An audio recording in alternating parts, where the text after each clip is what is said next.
Hi all, നമുക്കിന്ന് കടച്ചക്ക വറുത്തര എങ്ങനെയാണെന്ന് നോക്കാം. അപ്പോൾ ഞാൻ കടച്ചക്ക എടുത്തിട്ടുണ്ട്.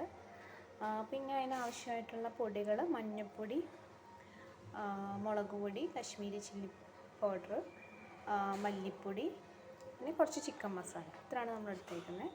പിന്നെ അത് വറുത്ത് എടുക്കാനുള്ള തേങ്ങ എടുത്തിട്ടുണ്ട്. പിന്നെ കുറച്ച് വേപ്പില, ഒരു കഷ്ണം സവാള എടുത്തിട്ടുണ്ട്. അപ്പോൾ നമുക്ക് ആദ്യം കടച്ചക്ക ഒന്ന് കട്ട് ചെയ്തെടുക്കാം.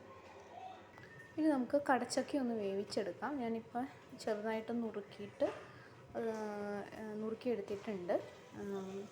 ഇനി അതിലേക്ക് മഞ്ഞൾപ്പൊടി, കുറച്ച് ഉപ്പ് ഇട്ട് കൊടുത്ത് കുറച്ച് വെള്ളം ഒഴിച്ച് കൊടുത്ത് നമുക്ക് വേവിച്ചെടുക്കാം.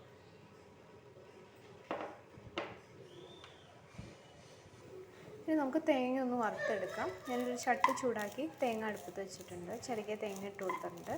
ഒന്ന് നന്നായിട്ട് ഇളക്കി നമുക്കൊരു വറുത്തെടുക്കുന്ന പരുവം വരെ ഒന്ന് ഇളക്കി കൊടുക്കാം. ഇതിലേക്ക് നമുക്ക് 1 ടീസ്പൂൺ മുളക് പൊടി ഇട്ട് കൊടുക്കാം. അതുപോലെ തന്നെ കുറച്ച് കശ്മീരി മുളക് പൊടി, 1 സ്പൂൺ ചിക്കൻ മസാല, കുറച്ച് മല്ലിപ്പൊടിയും കൂടി ഇട്ട് കൊടുക്കാം. ഇത് നമുക്കൊന്ന് ഇളക്കി കൊടുക്കാം.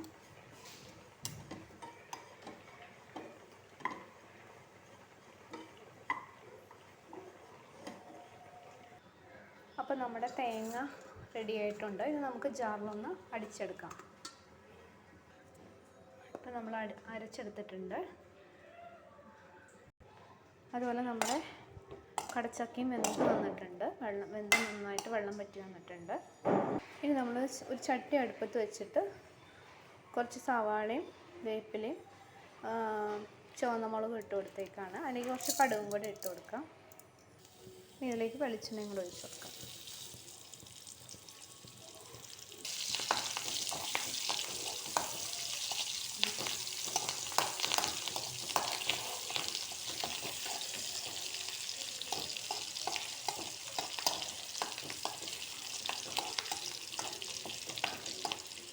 ഇനി ഇതിലേക്ക് നമ്മൾ കടച്ചക്ക ഇട്ട് കൊടുത്തു. ഇനി ഇതിലേക്ക് നമുക്ക് അരപ്പിട്ട് കൊടുക്കാം. നമ്മൾ അരച്ച് വെച്ചിരിക്കുന്ന അരപ്പിട്ട് കൊടുക്കാം. ഇതിലേക്ക് നമുക്ക് കുറച്ച് വെള്ളം കൂടെ ഒഴിച്ച് കൊടുത്തിട്ട് നമുക്കൊന്ന് തിളപ്പിച്ചെടുക്കാം.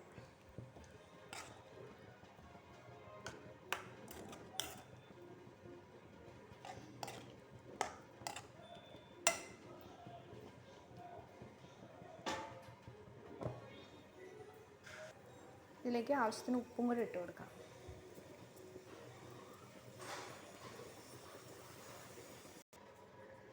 അപ്പോൾ നമ്മുടെ കടച്ചക്ക കറി ഇവിടെ കടച്ചക്ക വറുത്തരച്ച് റെഡിയായിരിക്കുകയാണ്. അപ്പോൾ നിങ്ങൾക്ക് വീഡിയോ ഇഷ്ടമായെങ്കിൽ സബ്സ്ക്രൈബ് ചെയ്യാനും ഷെയർ ചെയ്യാനും മറക്കരുത്. അടുത്ത വീഡിയോയുമായി വീണ്ടും കാണാം. ബൈ.